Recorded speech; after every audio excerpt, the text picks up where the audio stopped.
Hi everybody, Tim Hughes here. I'm co-founder of the Digital Leadership Associates.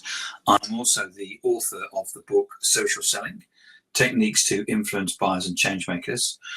Today I'm going to interview Jonathan Sedger of White Collar Videos. Jonathan should be joining us in a second. I've just sent him the invite. Jonathan runs a company that deals with looking at B2B videoing for marketing. And today's subject is that we're going to talk about is how you can use videos in your social selling kit bag to actually help you generate more leads and to generate more sales. Jonathan, hi, how are you doing? Tim, I'm very well. How are you? Very good, thank you. Jonathan, I've just given an overview to everybody as you are joining who I am and what we're doing today. Why don't you just give a little brief elevator pitch about what you do? Sure. So in a sentence, we help B2B organizations get serious with video. What I mean by that is that online video has been around since 2005 when YouTube launched. But the majority of B2B organizations are getting nowhere near the full potential and the full value from video. So we're helping to change that. And it's kind of so we're kind of a new breed. There's a few organizations like us out there, but very few who are specifically focused on B2B organizations. And our company is really a mix of consultancy around video marketing strategy, so the kind of content that B2B organizations should be creating in video, the technology that they need to use to make video measurable and lead generative rather than just a brand awareness thing. And we're actually a production company as well. So we help organizations through that entire process. And sometimes we work with agencies as well to kind of bring in that very specialist expertise around video to kind of bolt on to what they're doing. And so for people that are watching, I mean, examples of your work are available on my YouTube channel. So there's 3 videos that you work with me to work on. You also help me in the way of publicizing. You help me set up my YouTube channel. You've given me advice. We worked and we in those videos, we worked in 2 different styles. And so if people want to see what you're doing, they can see that on the YouTube channel. Absolutely. And you can check out some of our work on whitecollarvideos.com as well. There's a new website going up and there's a whole load of work, including the stuff that we did for you to go on there. I think what's kind of really interesting, because obviously knowing you, Tim, for a little while now and knowing exactly what you do and the kind of the things that are interesting to your audiences, is there's kind of 2 areas that I think is really valuable to explore from a video perspective for people who are involved in sales. So a lot of what we do around video is for marketing, but it's also very, very much around helping sales teams use video as well. So when we're talking about B2B organizations getting serious with video, it's not just a marketing thing, it's definitely a sales thing as well. And I'm sure you'll all agree that, you know, that social is becoming video. Platforms like Facebook, Instagram, Snapchat, these companies are all launching their own native video apps. LinkedIn is talking about releasing a native video app within LinkedIn as well. So I think there's a real opportunity for salespeople. Everyone's out there blogging now. Everyone's creating LinkedIn posts and doing all of this kind of stuff. Very few people are video blogging for business. And actually, if you do it and you do a good job of it, you're going to create massive standout for yourself, for your company. And that's what you want is in sales. It's about getting that little bit of differentiation. It's the difference between a silver medal and a gold medal, which could be, 1 second or something like that. Absolutely. I mean, we're on video now. You talk about people who are kind of sales leaders, change makers, people who are kind of early adopters of this kind of stuff. They're doing these hangouts and they're doing podcasts and they're doing videos. But, I think, it can be taken a lot further. And, you know, people can use video if they've want to do a thought leadership piece, then, you know, why not do that as a video piece and share it on your Twitter and your LinkedIn and all this kind of stuff. You know, I watch a lot of your stuff, Tim, and you know, you're always talking about, you know, personal branding and loads of other different things that are involved in social selling. I think a big problem that we found over the last 10 years as we've moved to this kind of this digital ecosystem, and a lot of the buyer's journey is actually now done online without any salespeople. Actually, a lot of the kind of human element of businesses has been lost, because a large portion of that face-to-face interaction has been lost.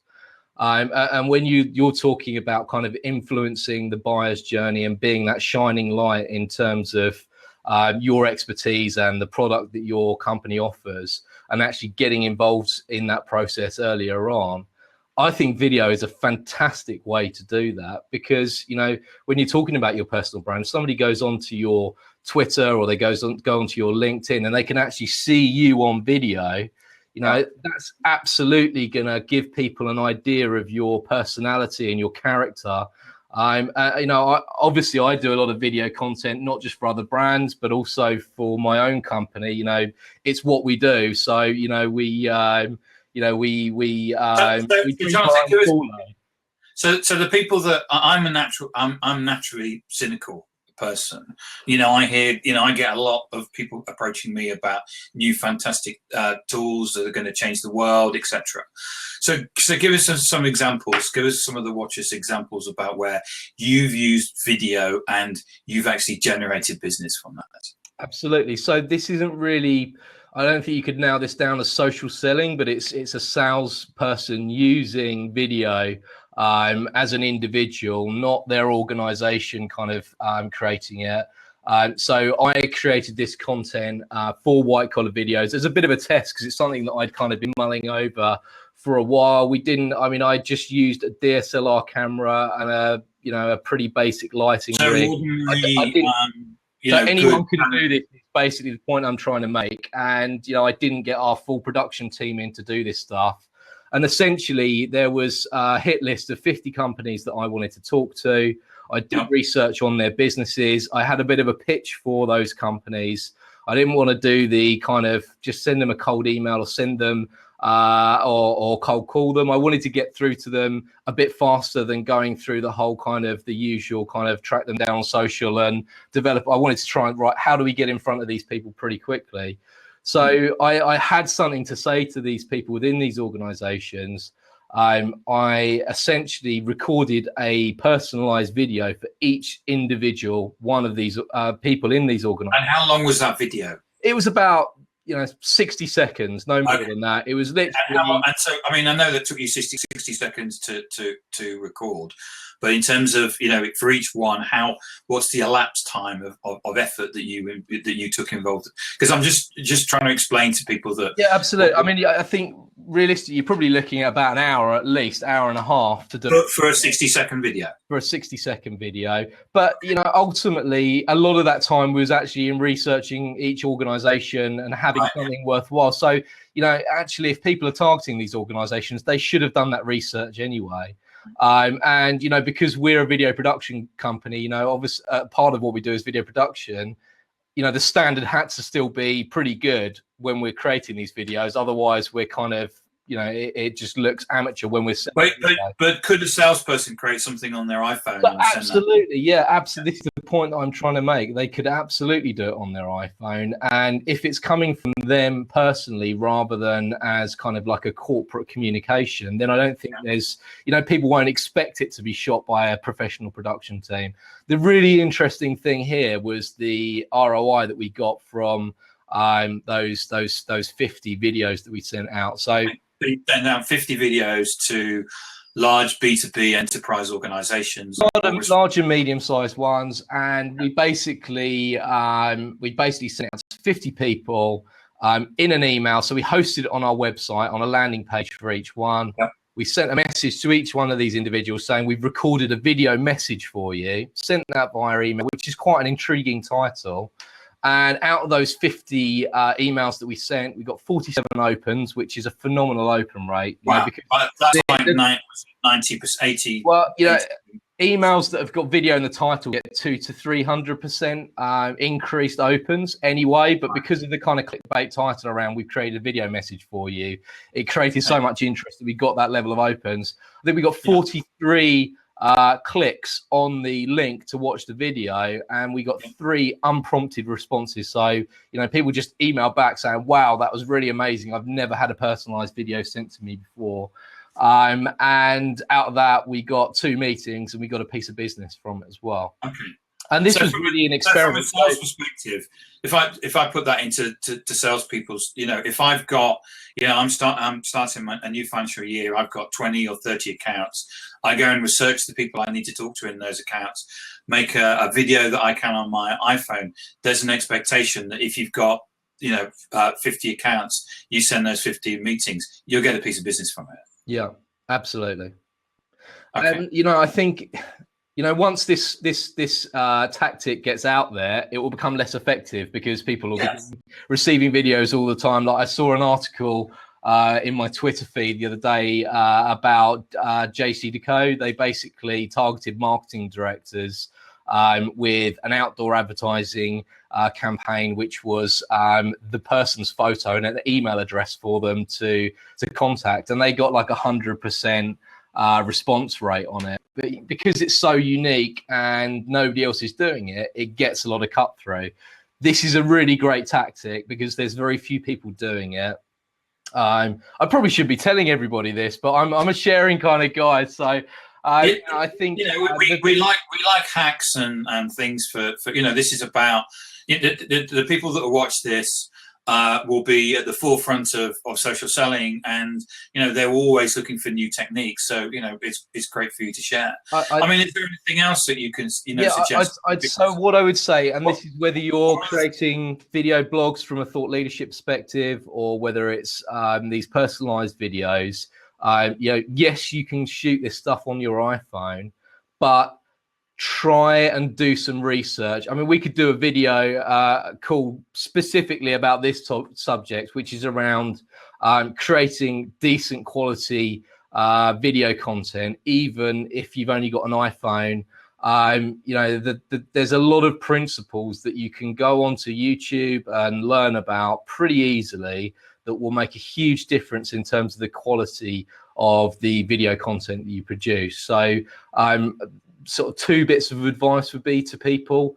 Lighting is more important than the camera you've got. You could have a £2,000 DSLR camera.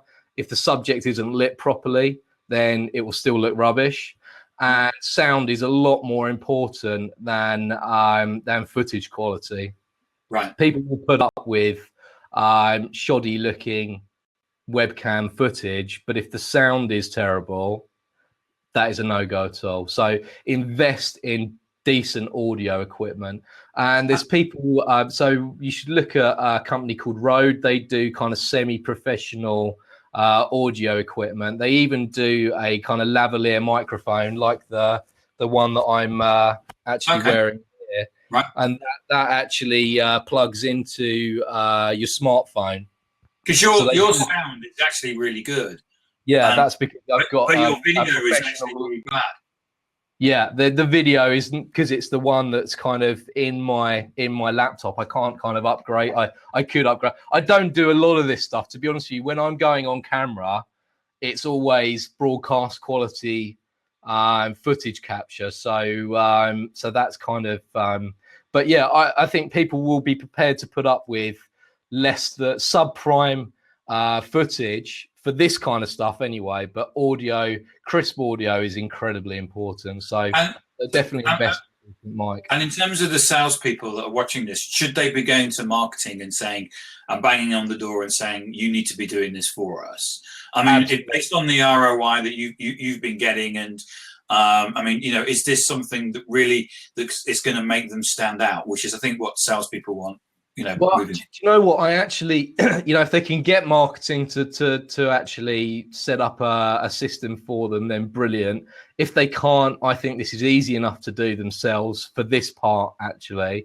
And I think, you know, there's huge value in video blogging from a personal perspective, you know, just getting your own personal thoughts out there, just like you would in terms of writing a LinkedIn post. You know, why not start your own YouTube channel and distribute that content on your social media channel? So from your own personal brand, that is absolutely a way of really standing out from the crowd as a salesperson.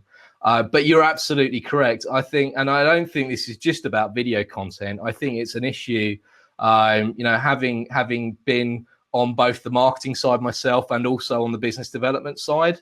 I've kind of got like a site on both sides, but I think, you know, a lot of people haven't got that. And I think, you know, it's something that we always talk about on both sides of the fence, is that there's not enough collaboration between sales and marketing. And there's never been a time where it's needed more. But I don't think salespeople ask marketing enough for the content, or give marketing enough of a steer in terms of the content they need. And video, you know, video marketing content is extremely powerful. You look at stuff like customer stories and customer testimonials. If you're in a new business meeting and you hand over a sheet of paper that's got, you know, X company, we did this with them, we created this advantage for them, this, that, and the other, signed senior person within that business. Everybody knows that case studies 9 times out of 10, especially the written ones, get flowered up.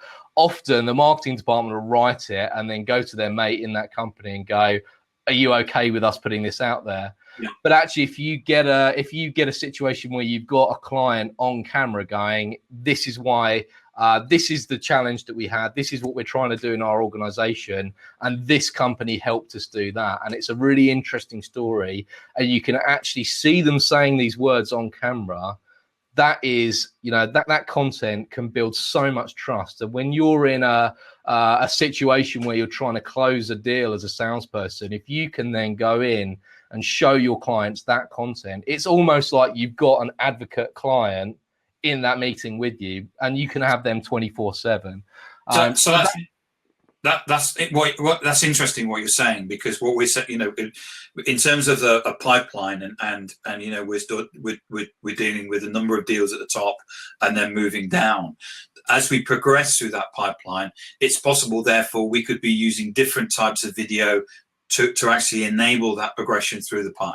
Absolutely. So we could be starting off with, I know Gary Vee does this thing where, you know, if you interact enough with him on social media, what he does is he sends you a 9-second video saying, hey, thanks very much, which people then usually distribute on Facebook and that, because they're so amazed that they've got a video from Gary Vee. So that helps him in his thought leadership as well. But also you could go, you know, you could go right down in terms of having very quick interviews with people.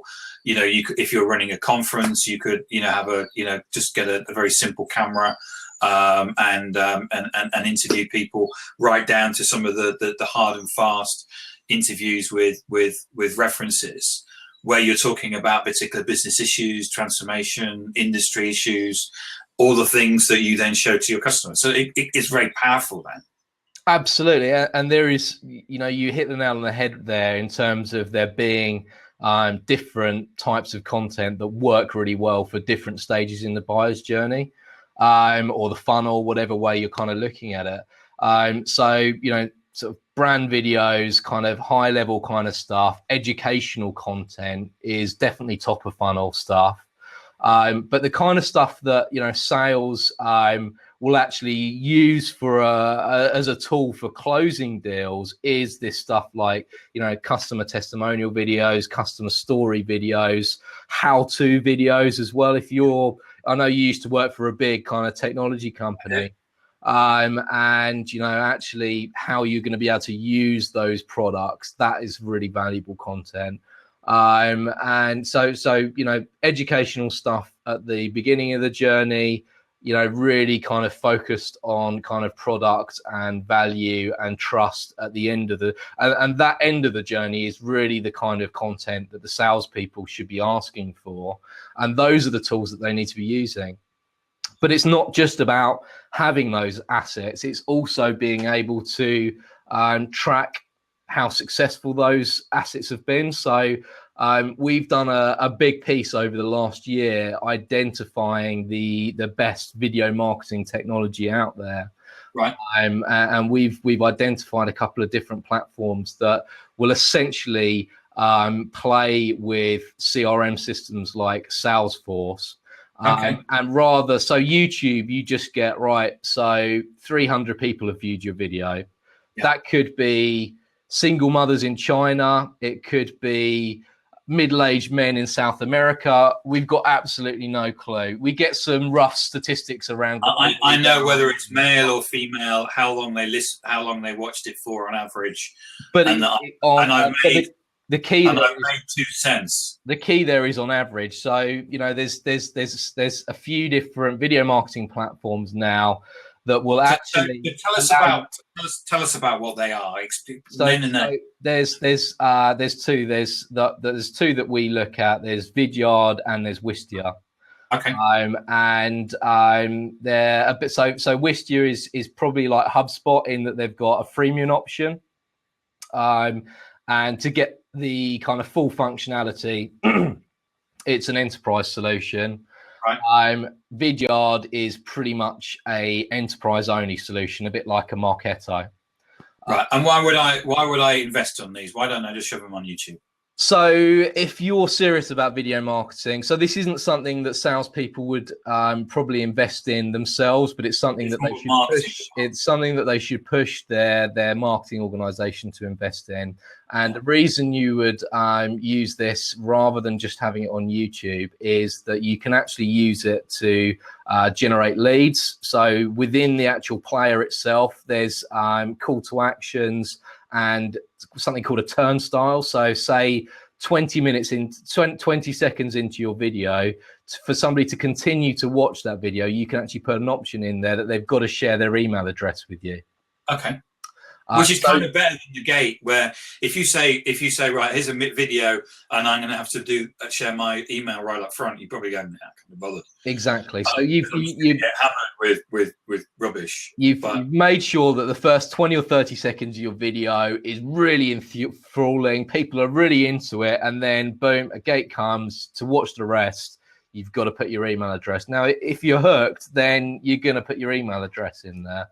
And it's not just the we want to build a list, an email list, so we can fire emails out to people. That's not the main advantage. The main advantage of this is that anytime somebody views one of your videos on these platforms, it actually tracks them with a cookie.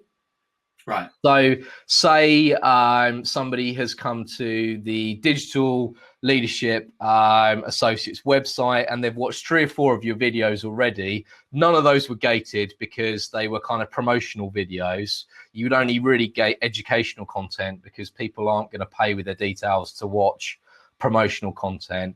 Then they go to watch a video blog that you've created, and 30 seconds in, there's a gate. That will then allocate all of those previous views of all of the other videos that people have watched to that email address. Right. And I can see exactly, so I can see that you've watched halfway through our intro video. I can see you've watched halfway through this. I can see you've watched the full way through this video, educational video blog that we've done. And then once they're tracked in that way, actually you can use that as a lead scoring tool.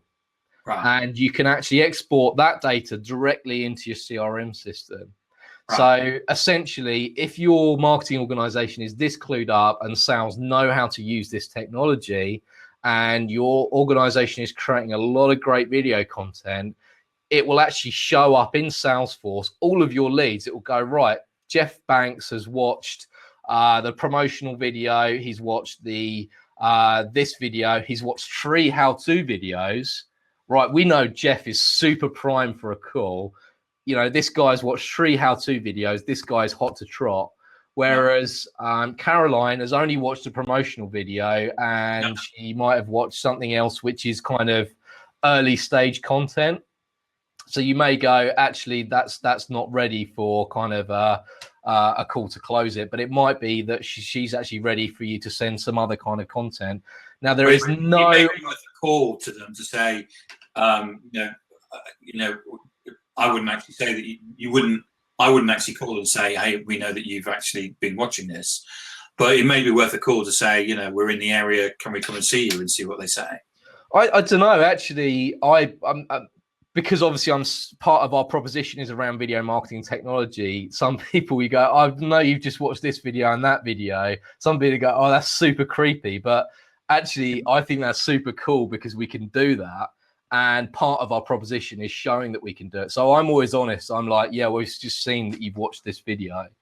But you're right. In certain circumstances, you wouldn't. But the advantage is that I can actually go, right, I know you watched this, and that can add a load of context to a conversation. So, but obviously the only way that you can kind of add that context is by admitting that you know that they've watched it.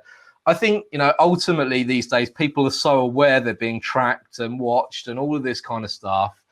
It depends what you're in and the kind of persona of the person that you're dealing with. But I would personally be inclined just to be candid about that, if I'm honest with you. But it's, people are going to have mixed feelings about that. But the point is that I think a lot of people don't realize how measurable and lead generative video is. And actually, when I sort of discuss this with salespeople and show them, they get super excited about this. And, actually it's all there. It's all available. There's no other kind of content where you can actually measure how much of that content somebody has digested. So with a white paper, you can't go, right, so this person's read 3/4 of that white paper. You just can't. They've downloaded it. You don't know whether it's sat in their folder. I've got a folder on my desktop called ebooks, and I've probably got about 50 white papers in there that I've read 2 or 3 pages. And do you know what? I use those as a reference. I go back to them when I need them. But there's no way of any of those companies who are ultimately trying to sell me some piece of technology or something. There's no way of them going, right, Jonathan's read X amount of this, right, we know to talk about this to him.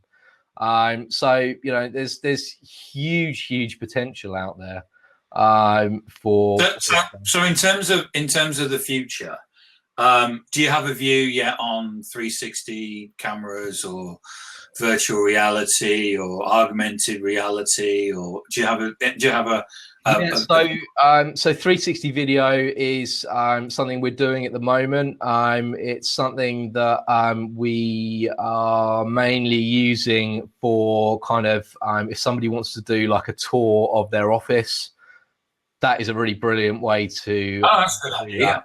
I think in B2B marketing, it's kind of there's you've got to be very careful about how you use it. I think at the moment, because it's such a new thing, there's kind of I've got a wasp in the room, that's all. Which is, well, don't get stung.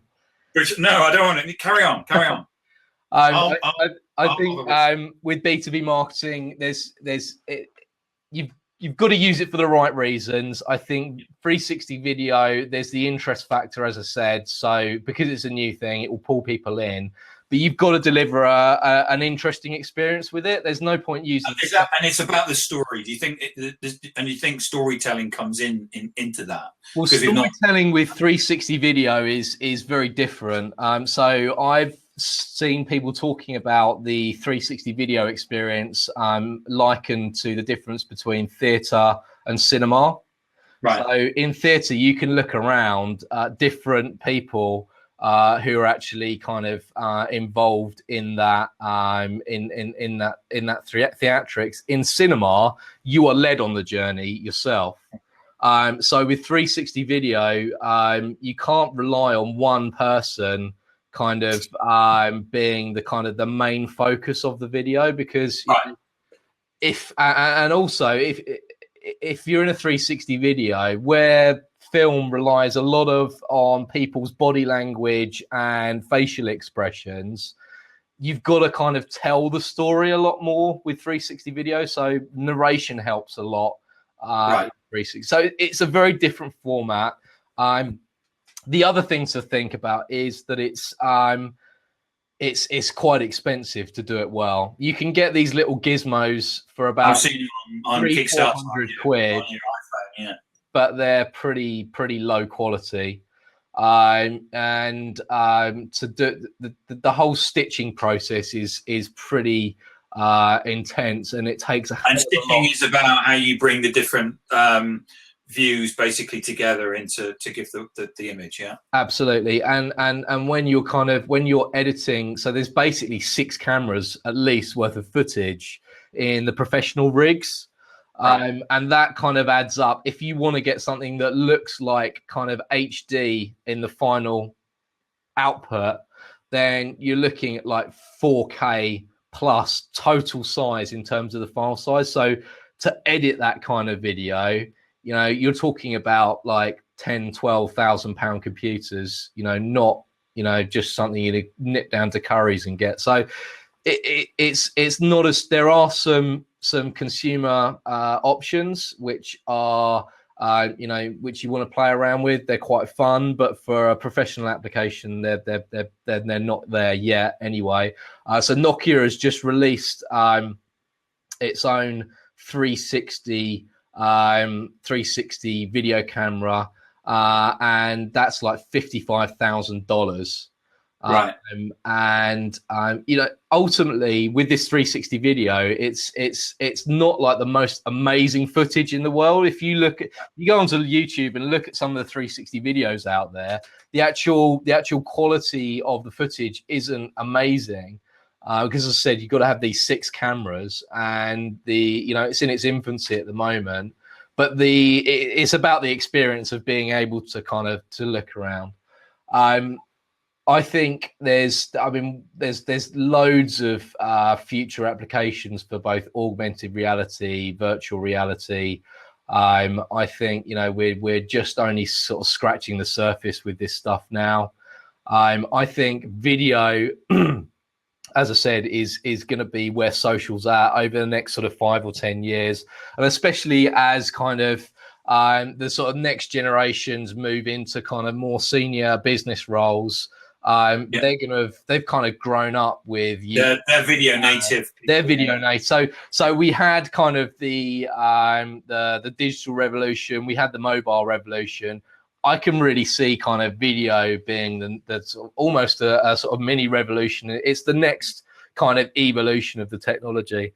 I love video. I think it's amazing. I think people should still meet face to face. I do Skype meetings from time to time. They don't have the same value as actually meeting people face to face, in my opinion.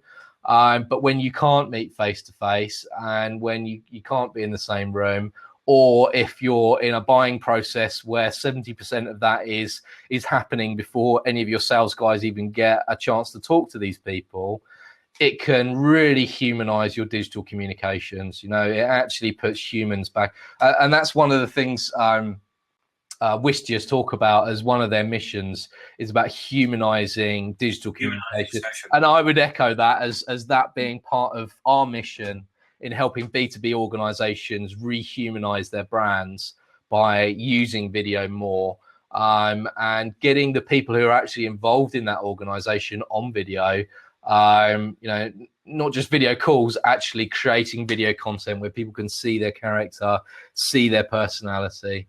I think I think even something simple like your LinkedIn profile, it can look very bland. It's just words.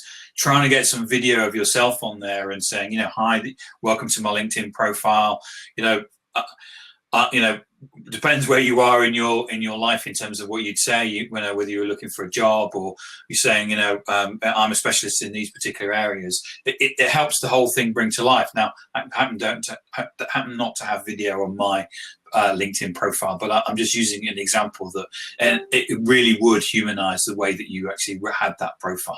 Absolutely. And I talk about getting inbound, and I mean, I think that once you get people to your LinkedIn profile, you need them to take that next step, and actually having that extra thing of saying, okay, I'll look at that and then go, right, I'm interested in this person. I think it would be really useful. No, I couldn't agree more. I think there's there's nothing that is going to be able to represent your character, your personality. What I would say to people, most people are nervous about going on camera. Most people are camera shy. You know, a big part of my job isn't just a strategy side, it's actually producing video content as well. And we work with professionals, business leaders. You know, some of the people in these large organizations have been media trained, but the majority of professionals that we work with haven't. If it's their first time on camera, they're normally pretty nervous about it. And that's when they're working. So let me talk about my experience. So you've done 2 videos for me. Well, those three videos. So you know, we shot those in a room. You got, I mean, you know, the room was hot because of the amount of lights, which was important. And we had a cameraman. You actually did.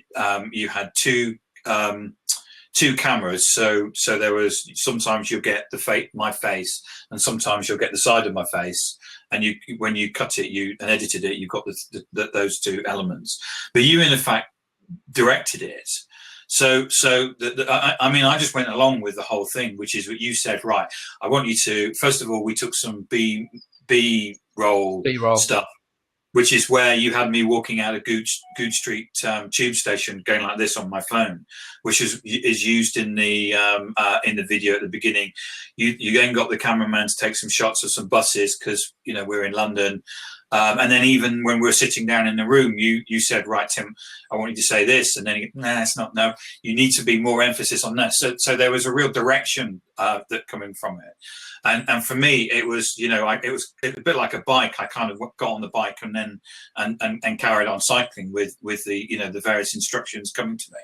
But it was an interesting and I would say a pleasurable experience as well. Yeah, and I think, do you know what? Once you've got kind of past the fear factor of it, most people love it, and it's an enjoyable thing to do. I think it's kind of it plays to people's egos to a certain extent because, you know, we've always, you know, I grew up before the kind of the social kind of era really hit in. I just came into kind of adulthood before that was like a massive thing. And so to me, anybody, you know, the kind of mindset that I've always had is that anyone who's being recorded by a professional video team, that must mean that there's something important going on, or there's an important story there. It wasn't, you know, video wasn't ubiquitous like it is now. And so there's that feel good factor. But I think most people are nervous, and a lot of the time, you know, a part of our job is actually helping our clients' organizations sell it into the various people about actually getting them on camera and kind of putting their minds to rest. And then when you kind of you take it outside of that and you talk to people about, you know, we're talking about salespeople producing their own thought leadership and producing their own video content, that then adds an extra kind of level of complexity and kind of you know, fear factor in terms of doing it, because you've got to produce it as well. But you know what I would say to people, and this is kind of learnt from, and actually what I'll add in is I was interested in, before I even kind of got into filmmaking and creating video content professionally, I was always interested in filmmaking and photography, so I had a bit of a head start. But you know, all of the information is out there available on YouTube to learn. There's so much content out there that can teach you how to create this stuff, and just practice, get comfortable on camera. Aside from the lighting and the video setup and all of that stuff, which is important in creating good content, the 2 most important things are the content itself, and that doesn't matter what kind of medium you're using to create content. Content is the most important part. But when you're on camera, how you come across and your personality makes such a difference. You've got to be passionate. You've got to be enthusiastic. You know, we've all seen those talking head videos where someone says, oh yeah, this, that. It's, you know, you can either make boring stuff seem really exciting and really interesting, or you can make exciting stuff seem really boring. And that all comes down to the way that you present it. And my personal advice would be take your kind of usual personality and then notch it up by about 300% for the camera. and just practice. And don't be somebody that you're not. Be comfortable with it, but yeah. The advice or what I always got was to amp it up. Absolutely, especially as British people, because we're naturally reserved and modest. And I was just told you just need to be, when you come onto these things, you need to be excited. You do, yeah. And have you're that. Not excited. How is anybody else going to get excited? Yeah. And you just really just need to kind of feel like you've had a couple of glasses of wine or something like that, and just kind of let it go, but be natural with it as well, and then the audience will actually appreciate that. So Jonathan, we're actually about 40 minutes actually, which is probably twice as long as I normally do videos, but it's been such an interesting conversation. I've kind of let it go on.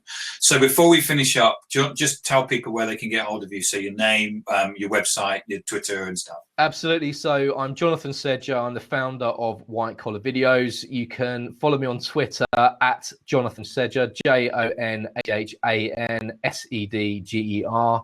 Our company Twitter is at B2B Vids. If you want to get in touch with me directly, you can send me an email. It's Jonathan, JONATHAN, at whitecollarvideos.com. And your website is what? Sorry? Whitecollarvideos.com. Whitecollarvideos.com. Brilliant. Thank you very much. And talk to you soon. Yeah.